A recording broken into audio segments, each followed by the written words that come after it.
Quand je vois ce bassin, ça peut me rendre que nostalgique. Je me disais que si dans mon enfance on pouvait avoir autant de masse d'eau, on aurait été heureux. Parce que nous, à notre époque, on n'avait que le canal Saint-Étienne et notre vie se déroulait autour de ce canal. On l'utilisait pour laver le linge, pour faire cuire à manger, pour les usines, pour les champs. Je me rappelle quand j'étais enfant avec mes sœurs, tous les jeudis, parce qu'à l'époque, il n'y avait pas école le jeudi. Donc on allait au canal Saint-Étienne, pas exactement dans le canal, parce qu'on n'avait pas le droit de prendre de l'eau, mais au déversoir. Et là, bon, tout le monde profitait pour laver leur linge, pour faire à manger pour la journée. Et le soir, on rentrait chez nous avec nos 2 arrosoirs d'eau et le seau sur la tête pour amener de l'eau chez nous, parce qu'il n'y avait pas d'eau dans les maisons. Et donc c'était notre travail quotidien d'aller chercher de l'eau tous les jours. Le canal a permis à quelques personnes déjà de vivre pour les champs, pour l'agriculture.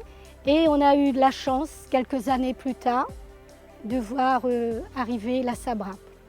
Alors là, ça a été franchement le changement dans tous les sens. Ça a révolutionné aussi bien tant pour les particuliers que pour les agriculteurs, parce qu'ils avaient de l'eau pour leurs champs. Et nous, les particuliers, c'était de l'eau dans la maison, parce qu'on a eu de la chance d'avoir de l'eau de la SABRAP. Pour vous dire que la SABRAP a permis à beaucoup de personnes d'améliorer leurs conditions de vie, tant particuliers que professionnels. Et arriver de l'eau, c'était que du bonheur. Le barrage de Bras-de-la-Plaine, ça a commencé dans les années 70. La famille qui travaillait sur le barrage. C'était un plus avec la famille, au niveau de gros projets comme ça. Et on attendait vraiment tous les matériels, les nouveaux matériels qui rentraient, qui passaient, même les canalisations, les nouveaux canalisations, avec les anciens grosses bulldozers. Actuellement, ça a modifié encore. Ça fait mesure, ça change tous les outils, les matériels. Mais avant, c'était des grosses engins. Et pour nous, en tant que petits, c'était vraiment beau à regarder, à admirer.